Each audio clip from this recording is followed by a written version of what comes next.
일단 AI 쪽 반도체 수요는 굉장히 견조한 편인데요. 네. 근데 이제 최근에 이제 노이즈가 좀 나왔죠. 마이크로소프트가 엔비디아 AI 반도체 오더 컷을 했다. 어. 오더 컷이라는 게 이제 주문했다가 우리가 10,000개 살게 그러고는 5,000개만 가져가는 거죠. 뭐 그런 일이 벌어졌다라고 했는데 요게 또 아니다라고 이제 바로 또 반박을 하긴 했습니다. 그런 이슈들이 있어서 그동안에 이제 굉장히 짱짱하게 버텼던 엔비디아 주가가 그래도 고점 대비해서 한 20% 조정받았고, 그리고 이제 엔비디아 관련주들 전 세계 시장에서 엔비디아하고 친한 업체들 있잖아요. 네. 뭐 예를 들면 일본의 디스코라는 회사하고, 그리고 뭐 이비덴, 그리고 우리나라는 SK 하이닉스 한미 반도체, 네. 뭐 이런 회사들이 이제 조정을 받았죠. 그리고 네덜란드 베시 뭐 이런 업체들도 조정을 받았는데, 제가 봤을 때 AI는 크게 이제 수요에 대해서는 걱정할 부분은 없는 것 같고요. 그리고 이제 그동안 이제 제일 걱정스러웠던 부분이 이제 내구 소비재를 담당하고 있는 PC하고 스마트폰 쪽이고, 그리고 이제 서버 쪽에서도 AI 쪽은 괜찮지만 일반 서버 쪽은 이제 계속 걱정이 많았는데, 8월부터는 PC 쪽 수요도 돌아서는 것 같습니다. 네, PC가 일단 이제 윈도우 10이 이제 곧 서비스가 종료가 되거든요. 네. 그러면 윈도우 11이 이제 되면 이 교체 수요가 일어나고, 그리고 이제 여기에 맞춰서 또 칩셋들이 나와요. CPU들이. 그래서 네. 이번에 나온 인텔의 메테오 레이크라는 칩이 있고, 뭐 이제 그리고 AMD나 뭐 엔비디아도 여기에 맞춰서 이제 칩들을 내놓죠. 그러면 이게 PC 쪽에서 이제 교체 사이클을 또 가져오거든요. 네.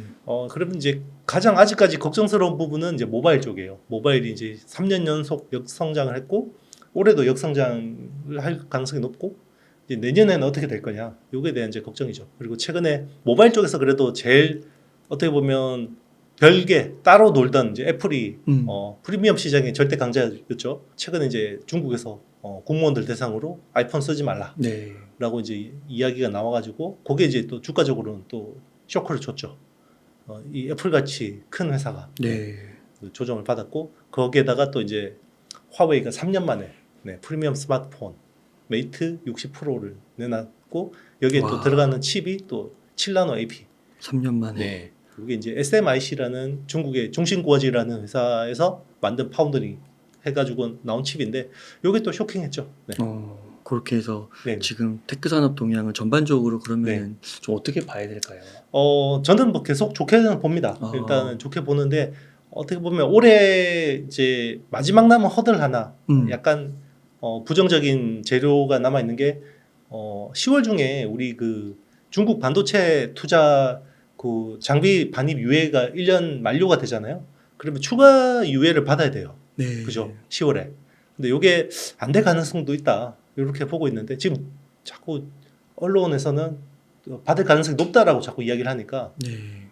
그게 안 좋아요. 그러니까 받을 가능성 없다 그랬는데 받으면 이게 호재인데, 받을 가능성 높다 그랬다가 못 받으면 이게 쇼크가 되거든요, 시장에는. 네. 그런 부분은 좀 조심해야겠죠. 그러면은 허들 하나라고 표현을 하셨는데 네. 내년에는 좀 좋아진다고 보시는 거예요? 네. 좋아질 수밖에 없죠. 네. 좋아질 수밖에 없어요. 네. 그렇군요. 그러면은 지금 말씀해주신 AI 반도체 수요랑 모바일이나 PC, 서버 이런 부분들에서도 다 좋아지는 거예요?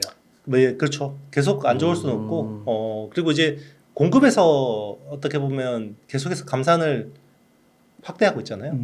특히나 이제 낸드 플래시 같은 경우는 감산폭을 더 키울 가능성이 높거든요. 네. 그래서 단기적으로는 악재죠. 네. 이 악재를 녹여가고 있는 과정이라고 보시면 되고, 이게 이제 조만간에는 또 그 크게 수요가 조금만 올라오면 가격이 크게 돌아설 수 있고, 그리고 이제 디램 같은 경우는 HBM이 또 짱짱하게 버텨주고 있기 때문에 네, 수요는 걱정이 없습니다. 그럼 지금 같은 시기에 현금 여유가 있으면 어떻게 해야 되는 거예요? 지금은 좋은 주식, 그러니까 이제 실적 장세잖아요. 그렇기 때문에 독점력이 있고, 그리고 이제 이익률 높은, 그리고 이제 불황에도 어떤 마진을 선방할 수 있는 회사들 중심으로 투자하는 게 저는 유효하다고 생각하고 있고요. 네. 그럼 거기에는 앞서서 좀 얘기해 주신 뭐 애플, 엔비디아, SK 하이닉스, 한미반도체, 삼성전자 이런 게 다 들어가는 걸까요? 그렇죠. 다 들어가는 거고요. 그리고 뭐 HPSP, 그리고 뭐 넥스틴 뭐 이런 회사들도 괜찮은데, 넥스틴은 아무래도 중국 쪽 비중이 높으니까 약간 이익률은 높지만 조금 이제 조심하는 게 좋을 것 같고, 오히려 지금 저는 이제 좀 주목해서 보는 거는 삼성 파운드리 쪽 이제 재료를 되게 좋게 봐요. 네. 그러니까 제가 올해 남은 마지막 하나의 허들이 이제 그 장비 반입 유예라고 했잖아요. 그 네. 1년 유예 그 10월 중에. 그리고 호재로 보는 게 지금 이제 삼성 파운드리 쪽이에요. 지금 최근에 이제 애플 그 아이폰 프로 그 15 프로 시리즈에 들어간 A17 프로라는 칩이 있잖아요. 이게 네. TSMC 3나노로 생산을 했는데 이게 발열 이슈가 있어요. 그 발열 그러면 우리 삼성 갤럭시 맞아요. S22의 그죠 GOS 사태죠. 네. 맞아요. 그래서 발열은 원래 반도체에서 발열 이슈 나오면 좋은 게 없죠. 그래서 이 3나노가 잘 안 되고 있기 때문에 TSMC가 여기를 또 삼성 파운드리에 대한 희망 회로가 돌아갈 수 있죠. 그래서 3나노 게이트 올어라운드에 대한 기대감 이게 또 긍정적인 재료가 될 수 있다고 생각합니다. 그래서 게이트 올어라운드 관련된 업체들은 웹 케미컬 쪽이 많아요. 그러니까 네. 프로세스 케미컬 업체들이 관련 게 많은데 제일 어떻게 보면 표현 수혜주 그러니까 수혜 비중이 높은 회사는 솔브레인이거든요. 네. 솔브레인이 이제 초산계 천트 시가계에 이제 이런 것도 들어가고 그리고 이제 세정액은 한솔케미칼 그리고 원희가 IPS가 이제 ALD 장비 뭐 이런 것들 납품하기 때문에 이런 회사들은 수혜를 볼 수 있는데 동진 세미캠도 EUV용 또 PR 뭐 이런 쪽 재료가 있잖아요. 뭐 그래서 솔브레인, 동진 세미캠, 한솔케미칼 이런 회사들은 한번 주목받을 수 있다고 생각합니다. 아, 그렇군요. 그러면요, 대표님 한번 기업 하나하나로 좀 들어가서 좀 네네. 구체적인 질문 하나 드려보고 싶은 게 앞서서 그 엔비디아 네네. 말씀해 주셨는데 정말로 그 엄청난 서프라이즈를 기록한 이후에 주가는 지금 조금 지지부진한 것 같아요. 네네. 그 이유를 뭐라고 보시는 건가요? 주가라는 게 그렇거든요. 이게 네. 실적 곱하기 기대감이에요. 네. 근데 기대감이라는 건 멀티플이잖아요. 네. 근데 아이러니하게 실적이 안 나올 때 주가가 되게 좋죠. 음. 엔비디아는 그죠. PR이 막 100배, 200배일 때 막 투자자들이 엄청 흥분하잖아요. 그래서 2분기에 엄청난 서프라이즈를 내고 포워드 P가 거의 30 몇 배 수준까지 내려왔어요. 진짜 그러면 싸네요. 굉장히 싸잖아요. 네. 그러면 주가가 더 가야 되는데 그거부터 조정을 받거든요. 음. 왜냐하면 이 정도 서프라이즈를 냈는데 그 다음에는 얼마나 더 내야 되지? 서프라이즈를 거기에 대한 고민이 있는 거죠. 네. 그래서 지금 2분기가 135억 달러 그 매출이 나왔거든요. 3분기 가이던스를 160억 달러를 제시를 했어요. 네. 이게 아마 3분기 매출이 엔비디아가 게임업이 호황일 때 분기 매출의 거의 2배 수준이에요. 네. 보통 한 80억 달러가 굉장히 괜찮게 나온 편이거든요. 분기 네. 매출이. 근데 160억 달러면 2배잖아요. 네. 그러면 그 다음은 이게 안 보이는 거예요. 투자자들이. 그러다 보니까 와 이거 이제 기대감이 너무 높은데. 그러니까 기대감은 디레이팅 되고 실적은 올라가는데 이게 이제 약간 미스매치가 있는 거죠. 그러면 이거는 어떻게 시간이 좀 지나면 네. 어떻게 조정이 더 깊어질까요? 아니면 다시 좀 상승 반전할 수 있을 거라고 보세요? 저는 개인적으로 상승 반전할 거라고 봐요. AI 반도체의 흐름을 보면 네. 이 엔비디아의 독점력이 당분간 적어도 저는 2년은 지속될 거라고 보거든요. 근데 이제 주가는 우리가 막 올 상반기 올라왔던 이 정도 탄력은 못 보일 거예요. 이야기했지만 기대감에 대한 디레이팅 때문에. 네. 네. 그렇군요. 그러면 엔비디아는 너무 많이 오른 거군요. 아무래도. 그렇죠. 이제 그러니까 미래를 너무 많이 땡긴 주식들이 이제 그런 거죠. 실제로 숫자가 나와도 그렇게 되는 거예요. 네.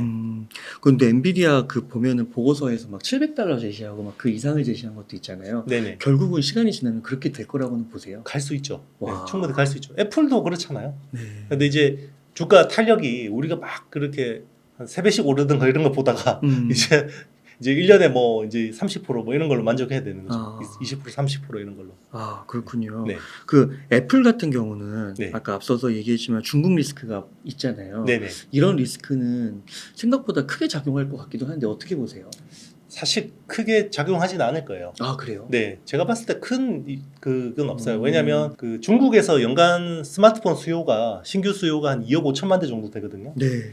2억 5천만 대 중에서 가격 생각 안 하고 막 사는 사람들 있잖아요. 네. 부자들. 그게 한 20% 정도 돼요. 비중. 그러면 한 5천만 대 정도 되거든요. 네. 그 5천만 대 중에서 한 4,500만 대에서 한 4,700만 대는 애플 거예요. 비중이. 그러니까 무조건 애플 사는 사람들이거든요. 네. 거기서 이제 뭐 한 100만 대, 200만 대 이런 게 이제 화웨이 좀 사고 이러겠죠. 네.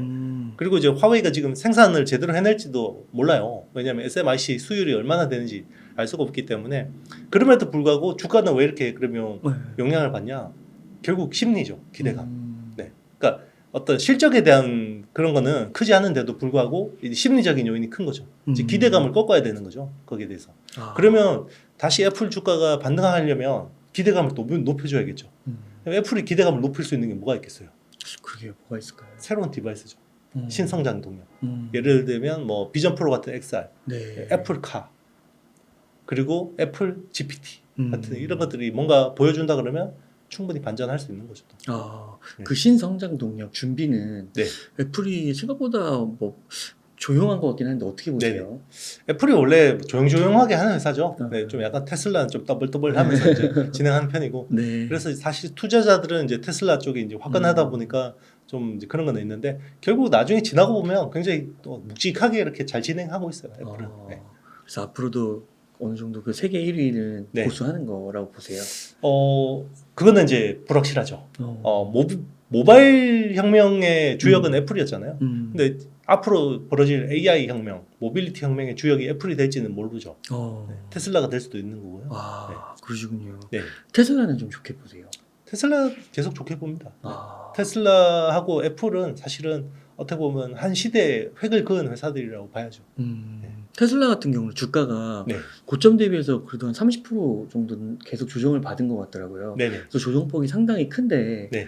앞으로는 또 올라갈 수 있는 걸까요? 테슬라가 이제 어떻게 보면 아이러니하게도 실적을 내기 시작하면서 주가는 재미없어졌거든요. 네. 그러니까 이제 이게 딱 숫자가 찍히면 이제 캡이 보여요. 캡이 보이면 뭐 미래를 이제 너무 많이 땡겨오기가 힘들죠. 근데 숫자가 안 나올 때는 미래를 마구마구 땡겨올 수 있잖아요. 바이오 주식들이 화끈하게 그런 거잖아요. 근데 바이오가 돈을 벌기 시작하면 주가는 재미없죠. 아, 그렇구나. 네. 근데 테슬라도 약간 이제 그러면 주가가 좀 올라갈 좀 그런. 그렇죠. 이제 그전처럼 막 엄청난 성장주의 주가 흐름은 이제 쉽지 않겠죠. 네. 변동성은 아무래도 변동폭은 좀 줄고 굉장히 이제 단단하게 우상향할 수가 있겠죠. 잘하면. 애플처럼. 아, 그렇군요. 그러면은 국내로 넘어와서 그 반도체 상승을 좀 주도한 영역이 어드밴스드 패키지. 그래서 대표님께서 후공정을 많이 언급해 주셨고 실제로도 주가가 많이 올라갔는데 이제는 좀 전공정으로도 좀 올라갈 것이다, 무게축이. 그래서 어떻게 보시나요? 충분히 그럴 가능성이 높아요. 이제 그동안에는 수요라는 게 확실한 게 AI밖에 없고 그리고 AI 반도체의 핵심은 어드밴스드 패키징이라는 후공정이었잖아요. 네. 그래서 이제 그런 쪽으로 수급이 너무 쏠릴 수밖에 없었는데 요게 이제 중요한 게 결국 삼성의 동향인데요. 삼성이 HBM3 양산과 이제 그 TSMC 코어스라고 하죠. 칩온 웨이폰 서브스트레이트라는 2.5D 구조를 요 턴키로 가져올 수 있는지가 되게 중요하거든요. 네. 그러면 그동안에는 대한민국 테크 주식의 AI 수혜는 HBM밖에 없었잖아요. 네. 근데 이제는 HBM뿐만 아니라 파운드리까지 끌고 오는 거기 때문에 그 밑에 있는 밸류 체인에 미치는 영향이 훨씬 크거든요. 네. 그러면 이제 그런 쪽을 봐야 되는 거죠. 거기서 이제 하나 요즘에 돋보이는 게 게이트 올 어라운드라는 전공정이잖아요. 트랜지스터 구조가 바뀌는. 네. 그래서 이제 그런 쪽을 봐야 되는 거죠. 그래서 이제는 점점 전공정 그리고 이제 전통 수요가 또 살아나잖아요. 이제 PC 같은 것들은. 그리고 이제 조만간 모바일이 돌아서면 여기는 전통적으로 원래 사이클, 업사이클은 전공정 사이클이었잖아요. 네. 그러면 또 그동안에 그렇다고 해서 뭐 어드밴스드 패키징이 뭐 조정받는다 이런 건 아니에요. 어드밴스드 패키징은 이제 약간 탄력이 조금 떨어질 뿐이죠. 대신에 이제 이런 전공정 쪽으로 많이 주가가 싸져 있는 이런 회사들이 또 한번 주목을 받을 수 있고 거기에 이제 제가 말씀드린 케미컬 업체들, 솔브레인, 동진세미캠, 한솔케미칼 뭐 이런 회사들 말씀드린 거죠. 그런 기업들도 전공 업체들도 기술력이 어드밴스드 패키징 후공정만큼 좋아요. 사실 어드밴스드 패키징에서 사실 독보적 기술은 딱 한 회사밖에 없었잖아요. 한미반도체밖에 없었잖아요. 맞아요. 근데 나머지들은 사실 그렇게 메인은 아니었잖아요. 네. 외산 장비가 있고 여기에 이제 일부 수혜를 보는 거였고 여기서 진짜 슈퍼스타가 한미반도체였죠. 네, 그게 이제 그래서 6배 올해 6배 났다가 이제 지금은 한 빠져서 좀 5배 수준까지 온 거고 그게 이제 엔비디아 조정받은 거하고 거의 비슷한 수준이기 때문에 아직까지는 뭐 이게 추세가 무너지거나 이런 건 아니라고 생각해요. 네. 그럼 전공정에도 이만큼의 독보적인 기술력을 가진 게 있어요. 그런 쪽에서 이제 게이트 올 어라운드 관련 보는 거죠. 왜냐하면 게이트 올 어라운드는 삼성만 하고 있잖아요. TSMC는 지금 3나노까지는 핀팻 구조, 기존 구조로 하고 2나노부터 게이트 올 어라운드로 가는 거고요. 인텔도 마찬가지죠. 그러다 보니까 이제 지금은 어떻게 보면 이거는 이제 전제가 삼성이 잘한다는 전제예요. 삼성이 이제 잘하게 되면 게이트-올-어라운드 관련주들이 세게 주목받을 수 있고 여기서는 사실 그 에찬트라고 하는 시가격을 하는 솔브레인이 굉장히 주목도가 높죠. 이 게이트 올 어라운드 방식이 잘 네. 되면 네, 자연스럽게 세계 1위가 되는 거겠네요. 그렇겠죠. 네. 그렇군요. 다만 이제 단기적으로는 낸드 플래시 감산의 피해주예요. 솔브레인은 그죠? 이제 왜냐하면 그 낸드 플래시를 깎는 데 쓰는 인산계 에찬트를 그게 메인인데 지금 초산계 에찬트라는 새로운 성장 동력은 뭔가 자리 잡아가는데 기존 주력 사업이 안 좋은 거잖아요. 네. 그러면 이제 주가적으로 보면 재미가 없겠다라고 볼 수도 있는데요. 반대로 보면요. 지금 그런 낸드 감산에 대한 악재가 프라이싱 돼 있다 그러면 얘는 조만간 주력 사업도 돌아서고 신성장 사업도 굉장히 좋아질 수가 있거든요. 네. 이제 여기서 마지막 남은 하나의 퍼즐은 회사의 IR 스탠스겠죠. 네. 네. 근데 국내 IR이 특히나 케미컬 업체 IR이 사실 좀 형편없거든요. 네. 만약 한미 반도체 정도의 어떤 고급 IR을 한다 그러면 충분히 시세는 낼 수 있어요. 네. 그렇군요. 게이트 올 어라운드 방식은 성공적이라고 보세요. 아직 모르죠. 그러니까 지금 이제 만약에 TSMC 3나노 핀팻이 너무 잘 나왔으면 게이트-올-어라운드에 대한 기대감이 별로 없었을 거예요. 네. 그런데 지금은 마지막 핀팻 모델이었거든요. 3나노가 TSMC에. 그런데 잘 안 나오잖아요. 네. 이게 성능 개선폭도 사실 비용은 뭐 40 거의 40% 이상 비용이 올라갔는데도 불구하고 성능 개선은 10% 정도 수준에 불과해요. 네. 거기다가 또 48도까지 온도 올라가고 발열 이슈도 있으니까 그러면 삼성이 핀팻을 버리고 GAA로 전환한 게 잘 한 거였구나 라고 이제 사람들이 생각할 가능성이 높다라는 거죠. 거기서 이제 투자 아이디어가 있는 거죠. 그럼 그거 TSMC의 핀팻 방식 질문을 드리고 싶은데 그게 상당히 안정적이라고 들었던 것 같은데 네네.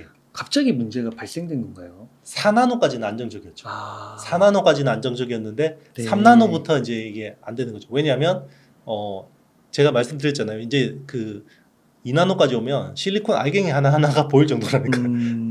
아마 실리콘 알갱이 하나가 한 0.2나노, 0.3나노 정도 되거든요. 와. 그러면 1나노면 실리콘 알갱이 5개가 있는 거거든요. 네. 그럼 2나노면 실리콘 알갱이 10개예요. 그러니까 이게 완전히 양자역학의 세계인 거죠. 그러니까 우리가 이론적으로 생각하던 대로 전자가 막 안 움직이는 거예요. 얘가 막 돌발 상황이 생기는 거죠.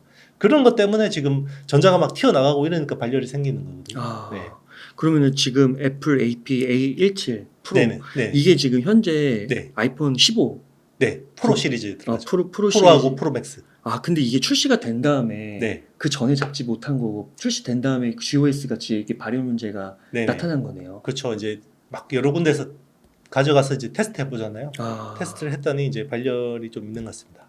그러면 이것도 막 GOS 사태처럼 확장이 될까요? 확대가 될까요? 그건 좀 더 지켜봐야 될 것 같아요. 뭐 이 소프트웨어 문제로도 해결해서 잡을 수도 있고 뭐 어떻게 될지 모르겠어요. 아직까지는. 그러면은 삼성전자 파운드리에 이게 반사이익으로 작용할 수 있을까도 궁금하네요.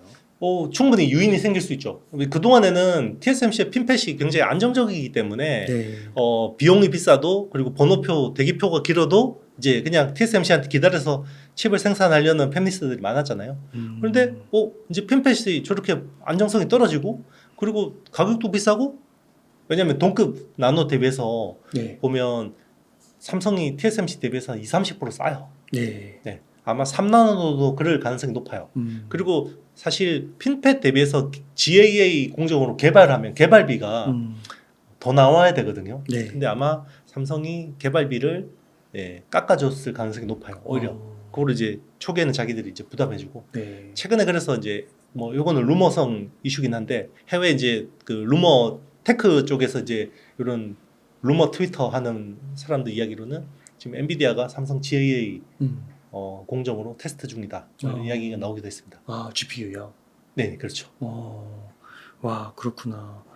그러면은 반사이익이 있으면 확실히 그러면 이제 격차도 좀 줄어들 수도 있겠고 네, 그렇죠. 글로벌 그런 기업들이 삼성전자 파운드리를 더 찾을 수도 있겠네요. 그럴 수도 있죠. 그러니까 이제 핀팻 기술, 그러니까 4나노, 5나노 핀팻까지는 TSMC하고 삼성의 격차가 한 2년 정도라고 보거든요. 네. 근데 3나노는 한 1년 정도로 봐요. 근데 이제 경계현 사장이 2025년까지는 거의 이렇게 골든 크로스 하겠다라고 이야기를 했는데 지금 뭐 어떻게 보면 뭐 아예 희망이 없지는 않은 상황인 거죠. 아, 그렇군요. 그러니까 어떤 뷰는 네. 우리나라 반도체 그 레벨이 많이 낮아졌다. 네. 그런 식으로도 얘기를 하시긴 하는데 네네. 이런 소식은 그래도 조금 우리나라 기업들, 반도체 기업들은 괜찮은 소식이네요. 그렇죠. 뭐 어떤 부분에서 레벨이 낮아졌다라고 뭐 하는지는 모르겠지만 사실 그렇게 동의하기는 힘들어요. 아, 왜냐하면 전 세계에서 이렇게 메모리 이렇게 잘하면서 시스템 반도체까지 이렇게 할 수 있는 나라가 별로 없죠. 네. 그리고 뭐 사실 우리나라 같은 경우는 어플리케이션이 다 있잖아요. 네. 앞에 뭐 스마트폰도 있죠, PC도 있죠, 뭐 TV도 있죠, 자동차도 있죠. 그러니까 뭐 이거 만들면 적용할 때가 있잖아요. 네. 그런데 의외로 그렇지 않은 나라들이 되게 많아요. 미국이나 어. 중국 정도를 빼면. 그리고 실제로 뭐 AI라고 하지만 우리 LLM 기반의 파운데이션 모델 있잖아요. 네. 이걸 할 수 있는 나라가 전 세계에 몇 개나 될 것 같으세요? 한 두세 개? 한두 개? 거의 맞았어요. 4개밖에 없어요. 아, 그래요. 왜냐면 미중은 빼야 되죠. 어. 그 중에서 우리나라하고 이스라엘 아. 딱 4개밖에 없고요. 거기서 그러면 파운데이션 AI 모델하고 AI 반도체까지 설계하고 생산할 수 있는 나라는 3개밖에 없어요. 네. 미중, 우리나라. 아. 네. 그렇군요. 네. 네. 그러니까 이게를 뭐 이렇게 이렇다고 뭐 국뽕 제가 이야기하는 게 아니라 굉장히 객관적으로 봐야죠. 우리나라가 만약에 그렇게 반도체 어떤 그런 그 기술이 레벨 다운이 됐다 그러면 올해 상반기 반도체 주가가 이렇게 오를 수가 없죠. HBM이라는 아주 큰 호재를 잡았기 때문에 국내 반도체 주식이 이렇게 좋았던 거죠. 전통 수요가 안 좋음에도 불구하고. 아, 네. 그럼 삼성전자 주가도 네. 내년에 들어가면 좀 좋아질 가능성이 높아질까요? 그렇죠. 삼성은 이제 그동안에 AI 반도체 쪽은 사실 수혜폭이 없었잖아요. 그죠. HBM은 하이닉스 네. 판이었잖아요.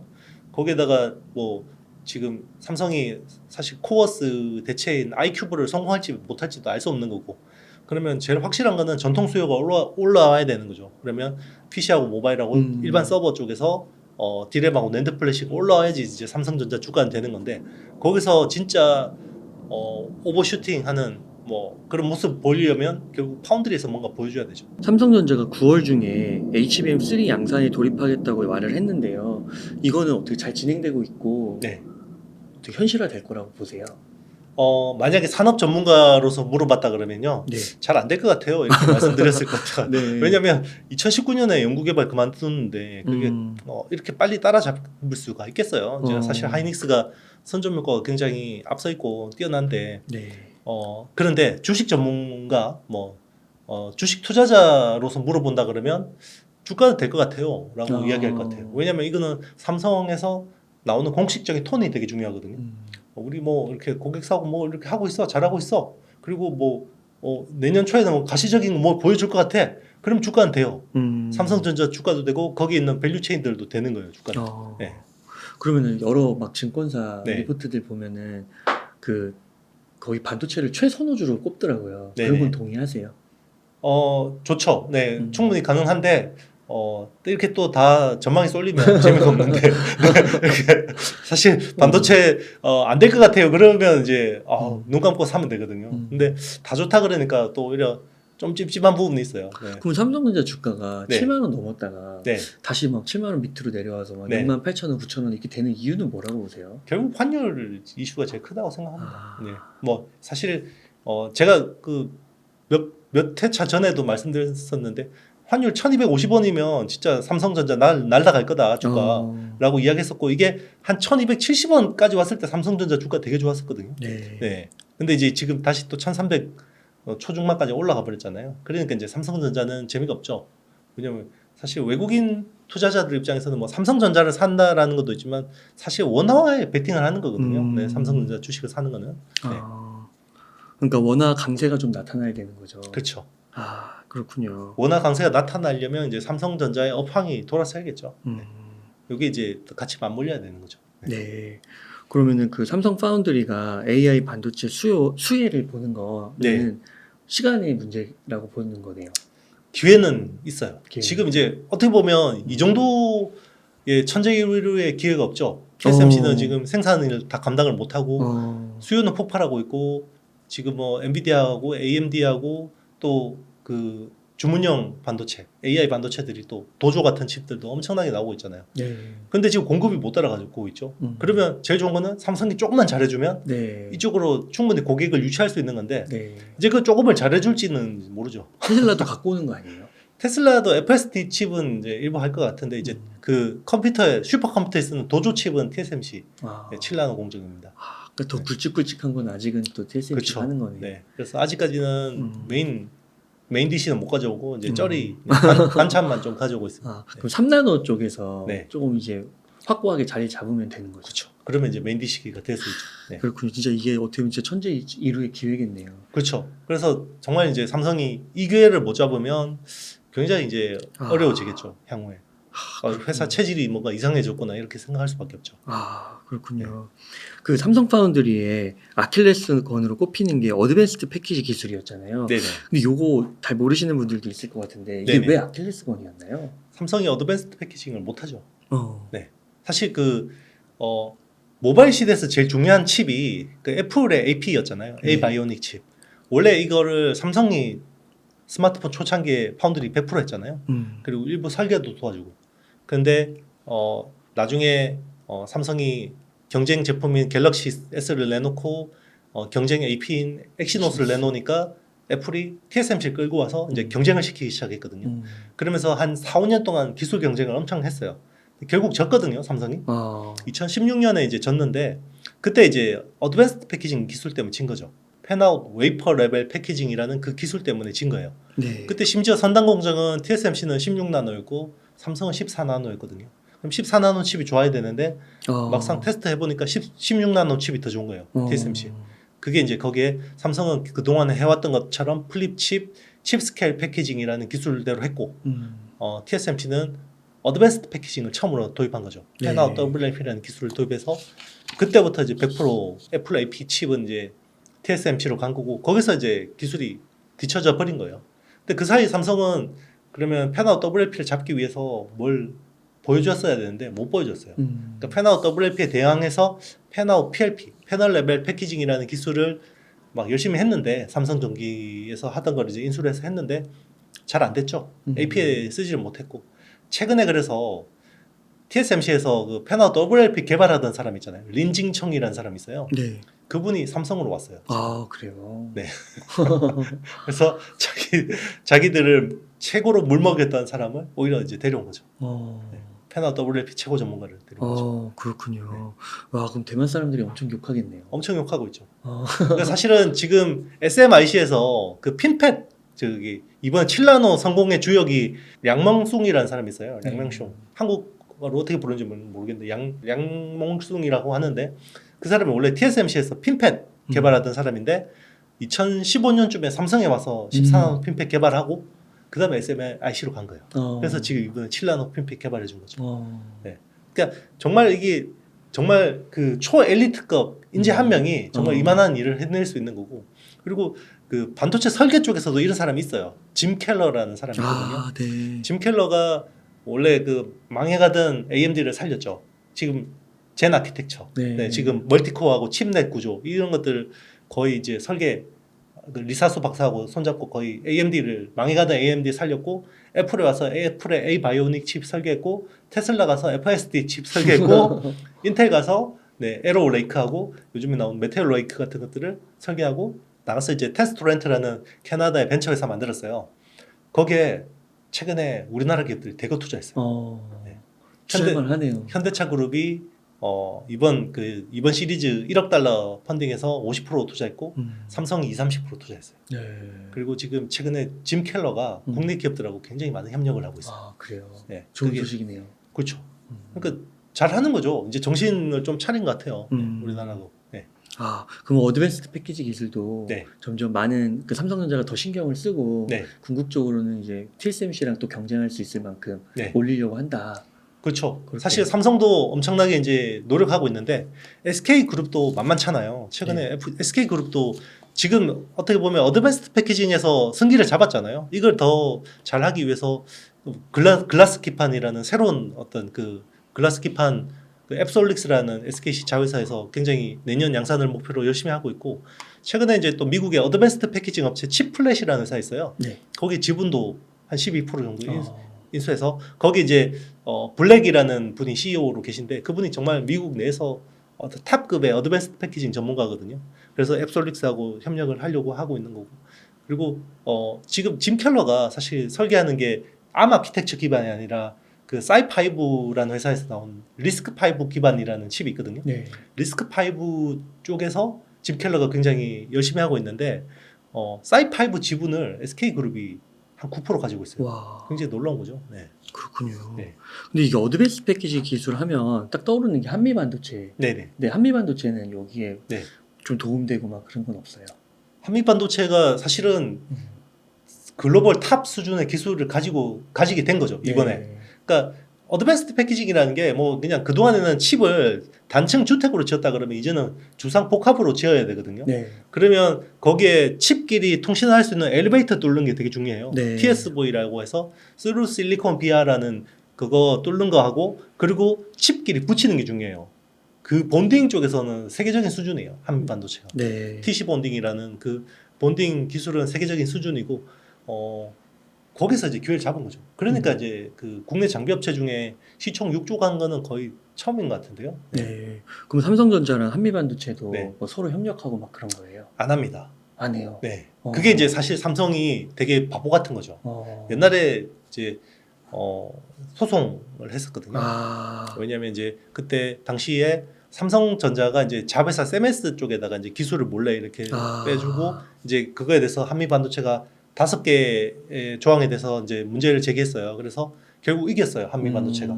5개 중에 3개를 이겼는데 그래도 고객이니까 그냥 몇십억인가 돌려주고 악수하고 끝냈대요. 근데 거래를 끊어버린 거죠. 삼성전자 끊은 네, 거죠. 네. 아. 원래 뭐 소송하면 거래 끊어버리거든요. 아. 실제로 뭐 그런 케이스들이 많죠. 국내 뭐 음. 심택이라는 회사도 그런 경우가 있었고, 네. 아, 그렇군요. 네, 고영이라는 회사도 그런 경우가 있었고. 네. 네. 또 그런 부분은 안타깝지만 그래도 네. 이제 어드밴스드 패키지 기술 이런 부분을 그래도 활발하게 진행하고 있다. 그렇죠. 훌륭한 인재들이 과거가 이렇게. 뭐가 중요합니까? 네. 과거의 앙금은 털고 미래를 위해서 손을 잡아야죠. 필요하면. 네. 이제 그게 사실 삼성의 어떻게 보면 조직의 경직성이라고 봐야겠죠. 필요하면 잡아야지. 왜 그럴까요? 그렇게요. 네. 그다음에 대표님 그다음에 또 질문 드리고 싶은 게 네. 그 최근에 미국 칩스법에서 네. 가드레일 조항 윤곽이 나왔습니다. 네. 그래서 미국의 보조금을 받은 경우 중국의 5% 이상 캐파 증설을 못하도록 한 내용인데 네네. 이거는 좀 어떻게 봐야 될까요? 일단 이제 원래 안이 나왔었죠. 이제 안 나온 대로 확정됐기 때문에 뭐 이게 추가적인 악재가 될 것 같지는 않아요. 그럼 뭐 그렇다고 호재로 보기도 좀 애매하죠. 네. 이제 미국의 칩스법 보조금 받으면 이제 중국 투자는 제한되는 거니까. 그리고 이제 첨단 공정은 5%고 레거시 공정은 10%인데 우리나라는 레거시가 없으니까 거의 첨단 공정이 5%로 이제 제한된 건데 이거 자체는 큰 문제 아닌데 이제 장비 반입 유예 있잖아요. 1년. 그게 더 중요한 것 같아요. 지금 왜냐면 삼성 같은 경우는 낸드의 40%를 시안에서 생산하고 있고 특히 SK 하이닉스 같은 경우는 심각하죠. D램의 43%를 우시에서 생산하고 있고 그리고 낸드 플래시 20-30%를 또 다른에서 생산하고 있잖아요. 그러면 이제 이게 테크 마이그레이션이 안 된다 그러면 그 공장들이 쓸모가 많이 줄어버리기 때문에 일단 1년 유예 받고 내년에도 또 1년 더 유예 받고 이게 제일 좋은 거긴 하죠. 네. 아, 그래서 인텔이 판 거군요. SK에. 그렇죠. 그런 합리적 의심을 많이 하죠. 쟤들은 미리 미국 정부에서 기뜸해줘서 하이닉스한테 떠넘기고 간 거 아니야? 이런 의심을 하죠. 그럼 이거 되게 들었을 때는 굉장히 큰 거 같은데 네. 극복할 수 있는 악재는 맞는 네. 거예요? 일단 만약에 그러니까 사실 언론이 좀 설레발 안 쳤으면 좋겠어요. 저는 뭐 1년 유예 받는다라고 막 계속 그렇게 기대감을 높여놓는 게 주식시장에는 저는 안 좋아요. 도움이 안 돼요. 오히려 안 된다고. 네, 오히려 이제 굉장히 드라이하게 이거 이제 가능성을 거의 중립적으로 놓고 이게 만약에 진짜 연장을 받게 되면 이게 이제 그러면 호재성 재료가 되는데 당연히 받는다라고 생각하고 있으면 이게 나중에 쇼크가 될 수 있거든요. 네. 주식시장에는. 네. 아, 그렇구나. 이게 네. 또 이게 큰 악재네요. 하반기에 남은 이제 올해 남은 마지막 허들이 아닐까 싶습니다. 마지막 허들. 그럼 만약에 이거 네. 만약 뭔가 충격이 오면 네. 그 다음에는 괜찮아요. 충분히 시장에서 녹여내겠죠. 네. 네, 충분히 녹여내지 못할 정도의 악재는 아니에요. 네. 이제 그러면 삼성 파운드리에 대한 그 어떤 호재가 좀 상쇄될 수도 있겠죠. 만약에 이제 호재하고 악재가 이제 상쇄돼 버리면 네, 네. 그게 제일 안 좋은 거죠. 네. 주식 투자자 입장에서. 네. 그리고 또 최근에 뉴스 하나 또 여쭤보고 싶은 게 화웨이가 3년 만에 프리미엄 스마트폰 모델을 출시했고 아까 말씀해주신 SMIC랑 손잡고 7나노 공정으로 기린이 나왔고 이게 이제 중요한 역할을 하고 있는데 기술 수준은 좀 어떻게 평가하세요? 일단 그 프로세서 성능으로 놓고 보면요, 이제 애플 아이폰하고 비교를 하면 네. 애플 2018년 모델하고 비슷해요. 프로세서 아. AP 성능은. 네. 그러면 뭐 아이폰 12 정도 수준이겠죠. 아이폰 네. 12 프로 맥스 뭐 프로 정도의 수준일 거고 그 정도면 쓸만하거든요. 좀 쓸만하고 그리고 이제 통신 속도 중요하잖아요. 5G 칩 이제 통신 속도는 최신 아이폰하고 거의 비슷해요. 화웨이가 5G 쪽으로는 워낙 또 기술이 뛰어나잖아요. 와. 그리고 설계도 잘하니까. 네. 네. 그러면 여기에 중국 공산당이 약간 국뽕만 한 스푼 이렇게 얹어주면 많이 팔릴 것 같아요. 아 그래요? 네. 다만 생산을 할 수 있을까 그만큼. 네, 그게 의문이죠. 아 지금- 양산. 네, 그렇죠. 왜냐하면 이게 7나노를 하려면 EUV 장비를 써야 돼요. 근데 EUV 장비가 없으니까 지금 14나노 장비 가지고 멀티 패터닝을 엄청 하거든요. 와. 그러면 멀티 패터닝을 엄청 한다라는 거는 마스킹 수가 엄청 늘어나는 거고 마스킹 수가 엄청 늘어나면 수율이 뚝뚝뚝뚝 떨어져요. 네. 네. 아 그렇구나. 네. 그럼 그만큼의 양산할 때 네. 수율이 안 나오는 거겠죠? 수율 안 나오죠. 그래서 이제 수량 AP가 많이 나와야지 팔 거 아니에요. 스마트폰 만들어서. 근데 이제 수율이 안 나오니까 많이 파는 데는 한계가 있을 것 같고 그래서 만약에 그 메이트 60 프로라는 게 이제 요 자체 7나노 칩으로 하는 건데 요게 뭐 기껏 많이 만들어봐야 한 200만 대에서 한 400만 대 정도 아닐까 이렇게 추정해요. 야, 근데 만약 이걸 또 네. 만약에 해내게 되면 대단하겠네요. 해내게 되면 이제 큰일 나겠죠. 와, 미국 입장에서는 이제 EUV가 없이 해낸 거죠. 네. 장비 없이. 네. 와. 그래서 수율까지 잘 넣어버리면 미국의 반도체 전략은 완전히 재검토해야 될 거예요. 그래요. 그러면 중국에 대한 규제가 더 빡세지고 그럼 우리 반도체 입장에서는 좋은 게 없습니다. 그렇군요. 네. 그러면은 지금 수준에서는 화웨이가 부활했다 뭐 이렇게까지는 말할 수 있는 걸까요? 사실 뭐 부활했다고 볼 수도 있죠. 왜냐하면 이유만 들어도 파니까. TSMC 파운드리가 끊기면서 그게 음. 이제 7나노 그 공정으로 기린 AP 생산하다가 이게 이제 TSMC 거래가 끊겼잖아요. 미국의 압박으로. 그 뒤로 프리미엄 스마트폰을 못 만들었어요. 그래서 4G LTE 스마트폰만 만들었는데 거의 많이 팔 때는 애플보다 많이 팔았거든요. 와. 거의 2억 5천만 대까지 팔았어요. 그랬어요. 네, 그게 프리미엄 지금 폰을요? 네, 그렇죠. 와. 전체 그렇죠. 프리미엄 폰은 뭐 그 정도는 아. 아니었고. 그런데 이제 지금은 이제 몇 천만 대 수준으로 쪼그라들었는데 이제 프리미엄 모델이 다시 나온다 그러면 완전히 그것도 중국 자국 기술로 해결한 거잖아요. 야, 3년 만에. 그렇죠. 와, 대단하네요. 진짜 엄청난 그 노력을 했겠네요. 그렇죠. 자력 경쟁의 뭐 표본이라고 봐야죠. 야, 그렇군요. 그러면 이게 화웨이의 부활이 네. 우리 메모리 반도체에 좀 미치는 영향은 뭘까요? 메모리 반도체한테는 나쁘진 않은 것 같아요. 예. 일단 뭐 화웨이에다가 직접적으로 팔지는 못하더라도 이제 메모리라는 게 커머디티이기 때문에 아무래도 이제 중국의 뭐 유통상이나 이런 걸 통해서 이제 뭐 어떻게 쓰겠죠, 자기들이. 그러면 가뜩이나 지금 모바일 디램 쪽은 모바일 낸드 플래시 쪽, 그러니까 eMMC 같은 것들 이런 쪽에는 굉장히 수요가 안 좋잖아요. 그런데 애플은 사실 메모리 되게 짠돌이에요. 네. 왜냐하면 최적화를 잘해서 메모리를 되게 적게 써요.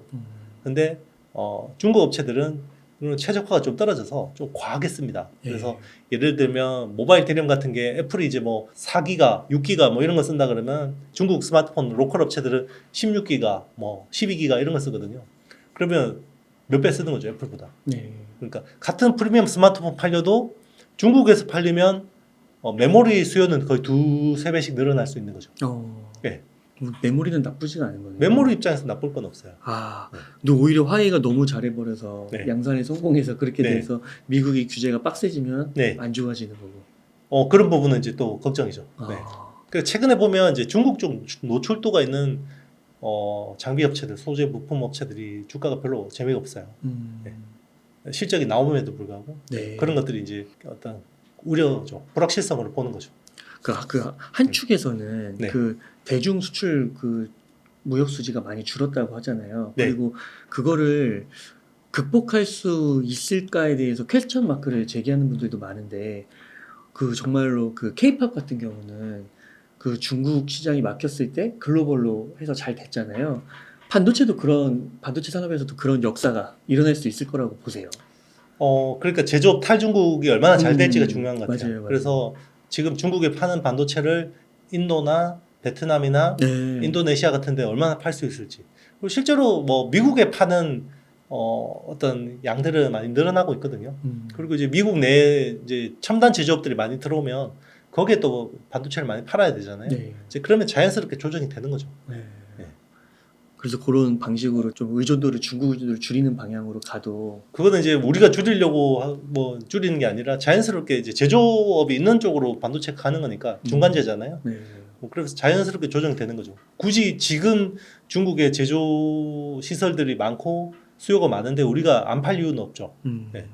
그러면 그 지금 중국 시장 네. 주식 투자를 네. 좀 여쭤보고 싶은데 그 지금 같은 이런 약간 그 미중 무역 전쟁 지정학의 시대에서 중국에 투자하는 거는 좀 어떻게 생각하세요?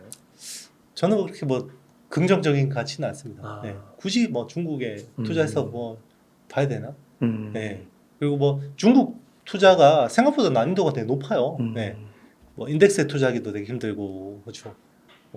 그리고 이제 어떻게 보면 당국의 어떤 의도나 이런 거에 따라서 굉장히 많이 휘둘리고 알리바바 같은 회사들 옛날에 한때 얼마나 유망하게 봤어요. 네. 네. BAT라고 했죠. 뭐 바이두, 알리바바, 네. 텐센트 그 회사들 지금 그죠.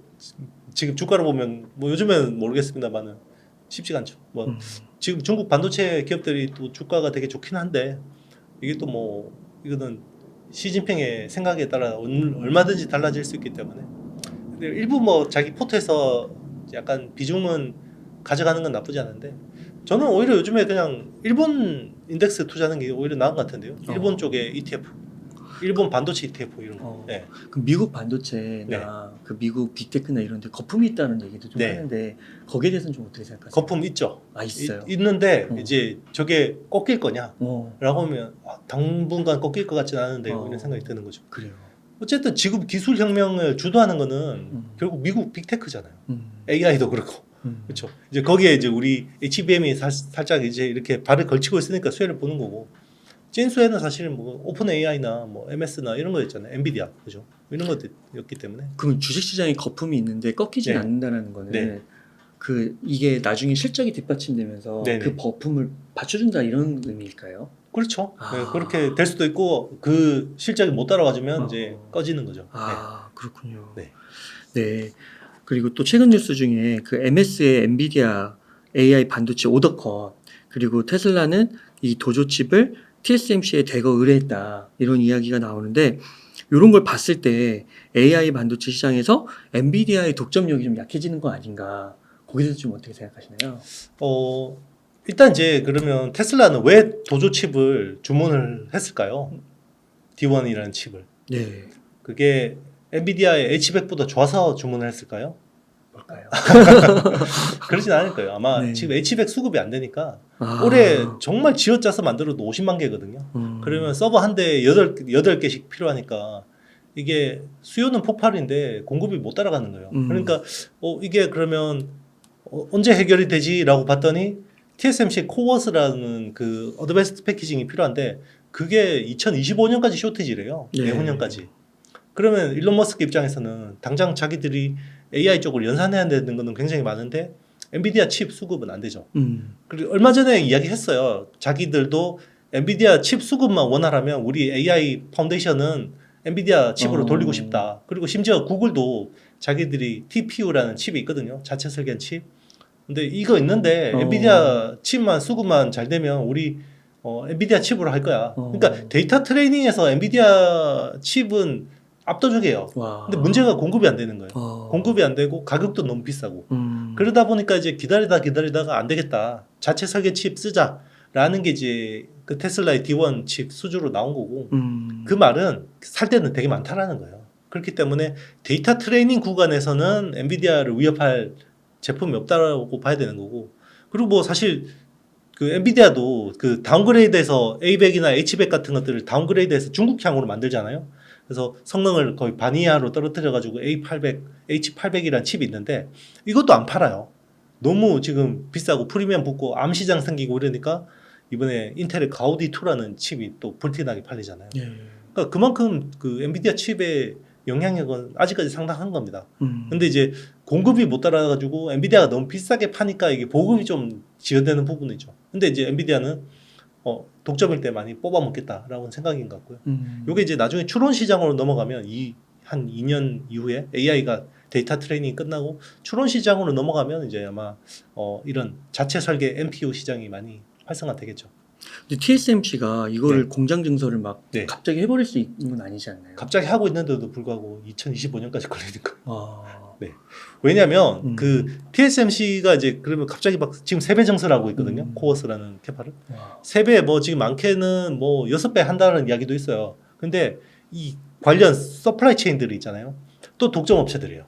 예를 들면 하이브리드 본딩, 배시 뭐 이런 쪽, 그리고 뭐 어플라이드 머티리얼즈, 뭐 그 밑에 있는 또 뭐 기판 이런 것들이 기존에 어떻게 보면 굉장히 큰 시장이 아니라 그냥 아주 특화된 시장이었는데 이게 갑자기 수요가 폭발한 거거든요.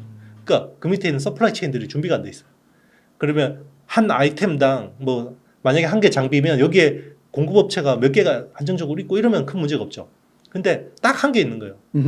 그 본딩도 딱 보면 한미반도체 이런 애들밖에 없는 거죠. 네. 그러니까 독점이 지속되는 거죠. 엔비디아도 독점인데 엔비디아의 칩을 설계를 생산하는 TSMC도 독점이고 TSMC의 장비를 납품하는 애들도 상당수가 독점인 업체들이 많다 보니까 여기서 병목, 여기서 병목, 여기서 병목 원활하지 않죠. 그러면 이게 TSMC 아니 그 엔비디아 말고 뭐 테슬라나 뭐 애플이나 뭐 MS나 이렇게 자체적으로 칩을 만들어서 그거를 이렇게 양산하는 방향으로 가서 그 엔비디아의 그 칩이 경쟁력이 약해지고 이렇게는 보시지 않는 거예요. 그렇지는 않을 거예요. 아. 네. 그러니까 엔비디아 칩을 못 구하니까 궁여지책으로 만든 거지. 쓰는 거지. 네, 지금은 사실 엔비디아 칩 있으면 다 쓸 거예요. 네. 그렇군요. 그리고 그럼 이걸 D1 칩 같은 걸 테슬라가 쓴다 해도 네. 이거를 나중에 더 막 발전시키는 그런 방향보다는 네. 이 엔비디아의 AI 반도체가 그 수율이 공급이 이제 원활하게 되면은 그때 이제 이걸 가져다 쓰는 방향으로 될 가능성이 공급이 원활하면 굳이 그렇게 할 필요는 없을 거고 뭐 그렇다고 해서 D1 칩이 뭐 쓸모가 없다라는 건 아니고요. 지금 구간에서 데이터 학습을 하는 구간에서는 D1 칩보다는 이제 H100이 더 낫다라는 거죠. 근데 H100이 없으니까. 네. 네. 그렇군요. 네, 감사합니다. 그럼 대표님 끝으로 지금 1억 정도 여유 자금 있으면 어떻게 투자를 하면 좋을까요? 네. 뭐 지금은 약간 밸류에이션 싸져 있는 반도체 전공정 관련된 업체들 쪽으로 좀 투자 비중을 늘릴 것 같고요. 한 30-40% 정도. 그리고 20-30% 정도는 그냥 이제 어드밴스드 패키징 기존에 있는 관련된 업체들 좀 투자를 할 것 같고. 그리고 이제 뭐 나머지는 이제 미국, 일본 주식 이런 쪽으로 투자를 할 것 같아요. 네. 그러시군요. 엔비디아도 들어가나요? 엔비디아 투자해야죠. 그러니까 사실 지금 저는 이제 미국 주식 중에 좋게 보는 회사는 시놉시스나 케이던스 같은 EDA 툴 업체들 뭐 계속 제가 좋다고 했었죠. 그리고 뭐 램버스 같은 IP 업체들 우리 회사들 좋게 보고 있고 이제 오삿 업체 중에는 엠코 테크놀로지 뭐 그런 회사들 좋게 보고 있습니다. 네. 감사합니다. 네. 그러면 끝으로 시청자님들께 하고 싶으신 말씀이나 강조하고 싶으신 말씀 있다면 부탁드리겠습니다. 네, 뭐 항상 이제 시장이 이렇게 조정받을 때마다 출연하는 것 같아요. 그래서 너무 뭐 지금 걱정하지 마시고요. 어쨌든 만약에 뭐 반도체 투자, 테크 투자를 하시는 분들이라면 오히려 지금은 약간 좀 더 야수의 심장을 가져야 되는 때가 아닌가 생각합니다. 그래서 방향성 보고 본인이 이제 좋게 분석한 기업들 중심으로 지금은 잘 모아가시면 올 하반기하고 내년 상반기까지 굉장히 또 좋은 또 시절을 맞이하지 않을까 생각합니다. 네. 그리고 이제 그때 충분히 이제 거둘 수 있을 때 일부 수익 실현 좀 하시고요. 그때는 꼭 이제 또 탐욕에 너무 빠지면 또 매도를 못 하더라고요. 그러니까 꼭 그런 거 지금 생각하는 것들 많이 나중에 좀 다시 보려면 적어 놓는 게 제일 좋은 것 같아요. 기록해 놓는 게 제일 좋은 것 같아요. 그래서 지금 이렇게 괴로웠던 마음들 주식을 투자하면서 내가 벌벌 떨면서 몇 주 주문하고 이런 것들에 대해서 좀 써놓고 그게 나중에 시장이 막 좋을 때, 막 탐욕에 충만해 있을 때 한번 읽어보는 것도 좋은 거 아닌가 생각합니다. 네. 네. 감사합니다. 이렇게 해서 HSL 파트너스의 이영수 대표님을 모시고 이야기를 나눠봤습니다. 긴 시간 동안 유카인사이트 많이 나눠주셔서 감사의 말씀드립니다. 오늘 고생 많으셨습니다. 네, 감사합니다.